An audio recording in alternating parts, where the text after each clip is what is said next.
Okay, good afternoon. We're here at Small Boat Restoration working on a little tiller bushing today, and that's a little part that fits in here on a machine screw, some washers, and held on with a nylon lock nut.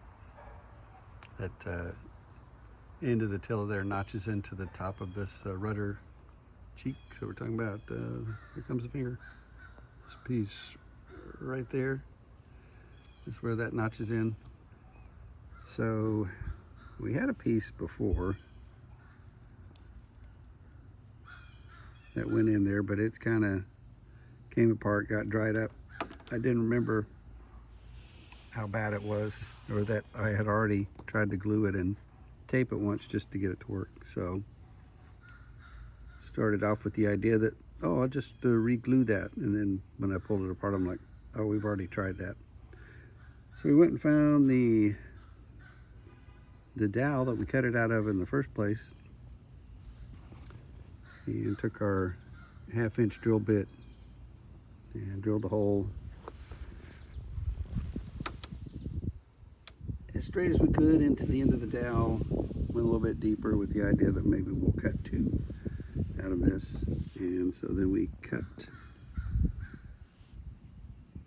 this new piece here, and what we've done now is we've taken this Thixo thickened epoxy and coated it inside and outside and let that soak in, because you can see this original wood's kind of dry, which made it a little brittle. So we're going to let this epoxy soak in, and if it sucks a lot of it in, we'll give another coat of the Thixo.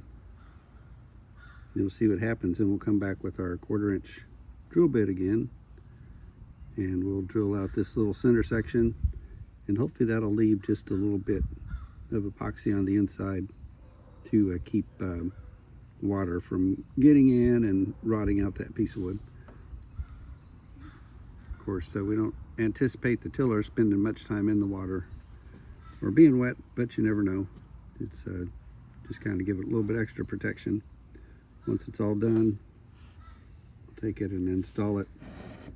Put it in here, put in the machine screw, the washers, and the nut, and be ready to try it out. I'll probably also take a little piece of this little gaff tape and wrap the outside to give it a little bit of extra protection, a little cushion on that rudder cheek, and go from there. That is, if all the birds that are squawking in the background don't kill me first, because I'm keeping them from getting close to the pile of peanuts that they're eyeballing. So hope y'all are doing great. That about does it.